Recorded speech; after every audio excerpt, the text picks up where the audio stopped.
Vous ne le soupçonniez peut-être pas, mais je suis une pigeonne de l'influence. Une bouffonne du marketing, en d'autres termes, soyons très clairs. Ma volonté à l'épaisseur d'un surimi, et quand je vois quelque chose dont quelqu'un parle de manière très enjouée, eh bien je vais avoir tendance à l'acheter et l'avoir. Faisant partie du Booktube Game depuis maintenant plusieurs années, autant vous dire que j'ai eu le temps de me faire influencer, et d'ailleurs j'espère que j'ai réussi à influencer, même si je me considère comme une influenceuse en carton, in cartons. Je suis sûre que j'ai réussi à un moment ou à un autre à vous donner envie de lire des livres, et d'ailleurs, avant de commencer cette vidéo et de vous montrer quel livre j'ai acheté à cause de Booktube, je vous enjoins à mettre dans les commentaires les livres que vous avez achetés à cause de moi. Comme je vous l'ai dit, moi je suis là depuis 2015, donc si vous voulez, je suis pas remontée aussi loin dans ma recherche. Et je pense que si ça vous intéresse, je peux totalement faire un épisode 2 ou un épisode 3 parce que vraiment le nombre de livres que j'ai achetés à cause de mes collègues, c'est effrayant. Et maintenant que j'y pense, je crois qu'en fait je n'achète pas de livres sur des coups de tête, ou alors je me promène quand même rarement en librairie et je prends rarement au hasard mes lectures. Souvent c'est parce que je les ai vues passer sur internet ou alors que j'en ai entendu parler, ce qui je pense est pas hyper bien en soi. J'ai l'impression que c'est quand même mieux quand je me laisse surprendre, mais c'est vrai que voilà, je regarde pas beaucoup de vidéos Booktube, ça je l'avoue. Mes vues se concentrent sur quelques créatrices, majoritairement ce sont des créatrices, et je les aime tellement, j'ai tellement un affect particulier avec elles, que quand elles ont bien aimé quelque chose, bah moi mon réflexe ça va être de l'acheter et de le lire pour savoir qu'est-ce qu'elles ont aimé, et puis en plus je leur fais confiance, généralement. Et c'est en ça je pense que l'influence entre guillemets peut être parfois un peu dangereux, même si je vais pas m'aventurer dans cette discussion, en tout cas pas aujourd'hui, mais on a plus d'impact sur les personnes qui nous suivent depuis longtemps qu'on ne le pense. Et c'est selon moi à ne pas négliger. Voilà, bref, mon hiatus est fini.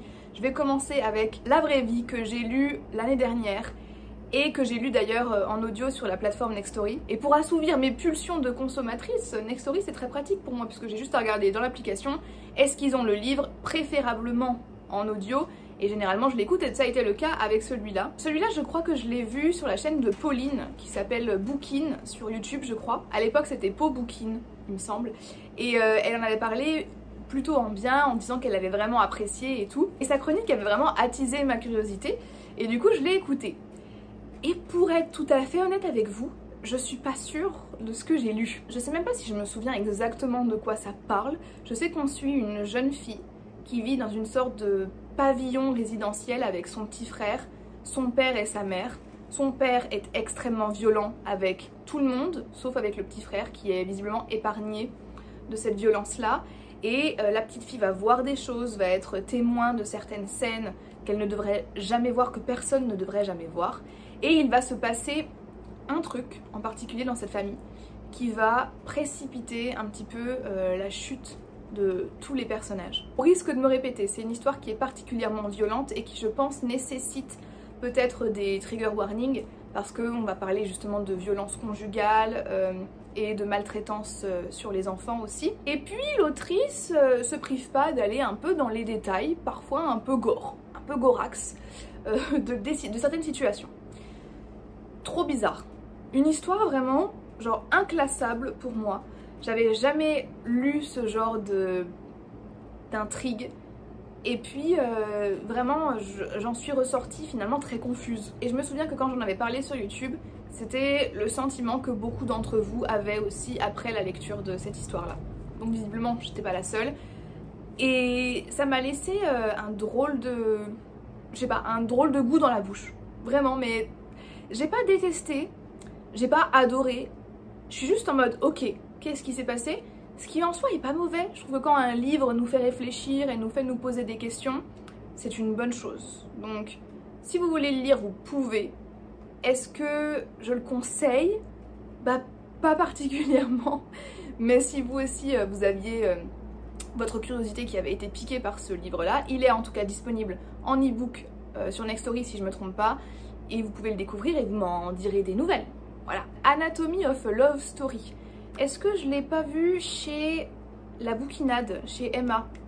Il me semble qu'elle l'a déjà lu, je sais pas si c'est elle qui m'a fait connaître ce livre. Moi le pitch m'intéressait vraiment, je trouve qu'il avait du potentiel. Ça se passe en Écosse. Alors quel siècle ? Je dirais 17e, 18e. On est au moment où il y a pas mal de pilleurs de tombes, en fait. C'est vraiment un phénomène pour que la science puisse se développer. On engage des pilleurs de tombes qui vont, comme le nom l'indique, voler des tombes et surtout des corps pour que les médecins puissent pratiquer la médecine et l'anatomie. Nous, on suit une jeune fille qui évolue dans un contexte plutôt bourgeois, en tout cas classe moyenne, assez aisée, et elle a envie de rentrer dans ce corps médical, mais étant une femme, elle ne peut pas vraiment, et donc elle va faire la connaissance d'un des pilleurs de tombes, et donc va naître entre eux une certaine complicité. Moi, de base, j'avoue que le côté un peu gore, un peu Écosse, un peu 17e ou 18e siècle, je sais plus exactement, m'intéressait.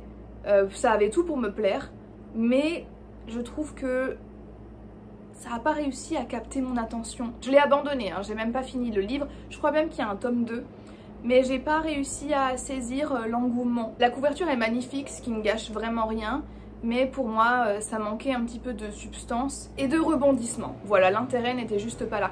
Si vous entendez du bruit à l'extérieur, c'est normal, les Américains adorent souffler sur les feuilles. Voilà, sachez-le. Donc ils ont des petites machines, des tubes dirons-nous, hein, qu'ils utilisent pour faire souffler les feuilles. Et le but c'est normalement de les ramasser et de les mettre dans des sacs plastiques, sacs poubelles. Sauf que ici ils les poussent pour les mettre 2 mètres plus loin. Voilà, donc je sais plus quoi dire. Ah, Verity de Colleen Hoover. Est-ce que c'était pas le premier livre que j'ai lu de Colleen Hoover? Ouais, il me semble, hein. Où est-ce que j'ai vu ce livre? Putain, je sais pas. J'aimerais beaucoup me rappeler du conte qui m'a fait découvrir ce livre parce qu'en plus je l'ai adoré, ça a été un coup de cœur de l'année dernière. Malheureusement, je me souviens plus, mais c'est impossible que je l'ai trouvé de moi-même parce que Colleen Hoover, c'est pas ma came. Je suis pas du tout le public, je pense. Et donc pour que je m'intéresse à Verity, c'est que j'ai dû entendre parler d'elle, en tout cas de ce livre-là, quelque part. Et je suis désolée de ne plus pouvoir m'en rappeler. Mais j'ai adoré. C'était trop bien. Je m'attendais pas du tout à ça, je m'attendais à un truc vraiment très cucu, très romance, un peu gênant, disons les termes, hyper cringe, basique, romance, et tout ce que je n'aime pas en tout cas dans la romance. C'était pas le cas. Je sais que celui-là je l'ai recommandé vu que ça a été un coup de cœur pour moi. Je sais que il y en a certains et certaines d'entre vous qui l'ont lu, qui n'ont pas aimé, et je capte. Franchement je capte. Alors l'histoire, c'est une jeune fille qui est un peu en dèche. Voilà, elle essaye d'être auteure mais ça ne marche pas. Et elle va être embauchée par justement la famille d'une autrice très connue aux États-Unis qui malheureusement a eu un accident et qui ne peut plus écrire et qui ne peut plus surtout finir sa saga à succès. À ce moment-là, pour notre protagoniste, c'est le job rêvé, c'est même inespéré. Alors bien évidemment elle accepte et donc une partie du travail c'est de se rendre dans la demeure de cette autrice, d'être un petit peu à son chevet, d'essayer de prendre des notes sur ses manuscrits et en même temps de vivre donc avec le mari de cette autrice et aussi son enfant. Et son arrivée dans cette grande maison va être entourée de mystères, de choses extrêmement curieuses qui se passent, d'interrogations en fait, notamment avec Verity qui est censée être confinée dans sa chambre. Et j'ai vraiment adoré. Voilà, il y avait une grosse partie de thriller. En plus dans ce livre, Colleen Hoover aborde un sujet que je n'ai pas vu très souvent dans les livres et qui est pour moi très intéressant. Et puis ça m'a surprise, et puis ça m'a un petit peu titillée, voilà, parce que ça reste du Colleen Hoover, donc je vous laisse imaginer les scènes que l'on peut y retrouver. Ah, j'ai trouvé ça franchement sympa, et ça m'a tellement surprise d'aimer ça, que du coup ça a été une de mes meilleures lectures. Et du coup merci aux personnes qui l'ont vendu à ce moment-là, parce que ça a totalement fonctionné avec moi, et j'aimerais que ce soit le cas avec vous, mais je capte encore une fois que ce soit pas la tasse de thé de tout le monde. Comment faire cette vidéo sans parler de Grisha? Alors ça c'est le tome 3, c'est le seul tome que j'ai ici et je ne l'ai jamais lu et probablement je ne le lirai jamais, je vais vous expliquer pourquoi. Si je ne me trompe pas, Grisha c'était encore une fois Emma de la bouquinade. Voilà, elle en parle beaucoup. Pareil, après Grisha on l'a vu aussi beaucoup passer sur les réseaux, en plus il y a eu une série qui a été adaptée par Netflix. Et moi, ça m'a intriguée parce que justement je voulais savoir qu'est-ce que c'était que ce nouveau phénomène, littérature, jeune adulte, etc. Le tome 1, coup de cœur. J'ai vraiment remercié intérieurement Emma de m'avoir fait connaître cette saga parce que franchement, j'ai adoré. On est dans un univers un petit peu semblable à la Russie. On va suivre 2 jeunes gens qui sont des orphelins. Ils grandissent ensemble, ils sont très proches, mais ils vont être séparés à un moment donné puisqu'on va se rendre compte en fait que la fille a des pouvoirs et qu'on va vouloir mettre ces pouvoirs au service de l'Empire et au service de la sécurité surtout de l'Empire. Il y a un lore qui est super bien fouillé, c'est très original, on s'attache vite aux personnages, l'histoire fait sens selon moi et il y a vraiment des enjeux à la fois relationnels et politiques. Donc pour moi tout y était. En plus c'est pas des livres qui sont particulièrement gros, ça se lit bien. Tous les ingrédients étaient réunis pour que ça fonctionne. Et ça a super bien fonctionné avec moi, c'était une meilleure lecture. Mais, malheureusement, j'ai commencé à regarder la série sur Netflix. J'ai trouvé les acteurs très mauvais. Voilà, j'ai pas fait les cours Florent, mais laissez-moi vous dire que la protagoniste, je ne jouais pas très bien. It's giving, demain nous appartient. J'étais pas prise par l'histoire, vraiment. J'étais un peu perdue aussi parce qu'en fait, ils ont fait des va-et-vient entre cette saga et Six of Crows, qui fait partie de l'univers Grisha, mais que moi je n'ai pas lu. Je sais, tout le monde me dit qu'elle est mieux limite que la saga Grisha. Mais là, j'ai un peu atteint un stade de non-retour. On est dans un cul-de-sac, une cul-de-sac. Parce que autant vous dire que moi le 2 je l'ai abandonné, ça m'a saoulé. J'ai trouvé l'histoire hyper longue. La série, la saga sur Netflix, je n'ai pas aimé non plus. Si vous voulez, je me retrouve un peu avec ma bite et mon couteau. C'était la première fois que j'achetais un tome 3 sans finir un tome 2. Et autant vous dire que je ne le referai pas. Ce à ne pas réitérer, surtout. Là je ne sais pas quoi faire de ce livre là. Il est très beau, hein. D'ailleurs les couvertures sont très belles. Mais je vous dis, j'ai été un petit peu dégoûtée par le tome 2. Qui n'était pas à la hauteur du 1 selon moi. Donc en tout cas excellente découverte, je suis très contente d'avoir suivi la hype et d'avoir écouté Emma parce que c'était juste très bien. Dommage que la suite n'était pas à la hauteur. Le reste de cette vidéo c'est 2 livres dont j'ai entendu parler, pour lesquels j'ai craqué mais que je n'ai pas encore lu. Donc le mystère reste entier, ne me spoilez pas dans les commentaires, je ne devrais pas tarder à les lire, mais en tout cas pour le moment je préfère rester assez évasive sur l'histoire puisque je connais pas grand chose. Difficile de ne pas craquer pour la 9e raison de Leigh Bardugo. Ok, attendez, ça vient de tilter, hein, ça vient de connecter dans ma tête. Ok, même autrice, très bien. Ok, bah un bon signe vu que j'ai kiffé le 1. Apparemment là on est sur du Dark Academia, on est avec une fille, Alex, ou un homme, je ne sais pas, qui va entrer à Yale, une des écoles les plus prestigieuses du pays, qui fait partie de la Ivy League et dans laquelle il y a une sorte de société secrète avec notamment des mystères, possiblement de la magie, en tout cas quelque chose de très sombre et certainement de fantastique. J'en sais pas plus, j'ai pas envie d'en savoir plus. Je l'ai vu sur... je l'ai vu un peu partout, mais celle qui en a parlé encore récemment c'est Margot Liseuse. Elle a adoré, elle adore Leigh Bardugo. Moi encore une fois j'ai lu juste un livre et demi de cette autrice, donc mon expérience avec elle n'est pas très grande, mais je pense qu'il y a moyen que j'aime bien, surtout qu'on est dans le thème des universités. Moi j'ai un peu côtoyé ce milieu, je le côtoie encore maintenant aujourd'hui, bon gré mal gré, mais quand même. Le monde des Ivy League, je capte un petit peu la hype. Au dos là on me parle de privilèges, dark magic and murder.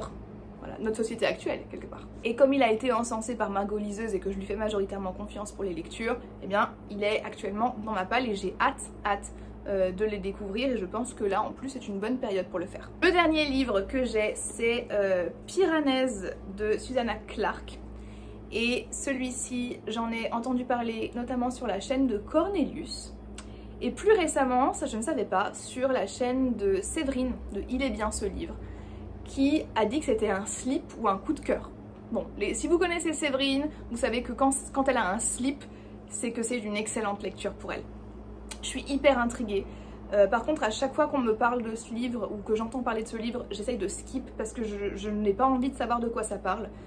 Bon, tout ce que je sais, c'est qu'on va être dans une grande maison et que dans cette maison, les portes mènent sur des sortes d'univers alternatifs. Donc on est sur quelque chose de totalement fantasy, fantastique.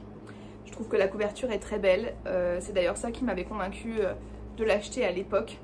Et savoir qu'il a été apprécié par des personnes que j'aime suivre, notamment Cornelius et Séverine, eh bien voilà, je me suis dit que c'était l'occasion. Je ne l'ai pas encore lu, pareil celui-là, je pense que c'était pas le moment, enfin octobre pour moi c'était pas le moment de le lire. Novembre, décembre, mai d'avis qui va sortir de ma palle. Et voilà pour ma petite sélection assez condensée, hein, vraiment condensée de ce que j'ai acheté à cause de mes collègues booktubeurs ou bookstagrammeurs. J'en ai plein d'autres, vraiment, et je pourrais vous faire d'autres éditions de cette vidéo si ça vous plaît. Merci à tous mes collègues qui sont peut-être tombés sur cette vidéo et qui m'ont recommandé, sans le savoir, certaines lectures. C'est toujours un plaisir de pouvoir s'influencer les uns les autres et d'ailleurs j'ai vraiment hâte de voir vos retours et de savoir quel livre vous avez acheté à cause de moi ou grâce à moi, selon la perspective. Moi, merci en tout cas de me faire confiance si c'est le cas et merci d'avoir regardé cette vidéo jusqu'à la fin. Et moi je vous dis à très bientôt dans une prochaine vidéo. Bye bye.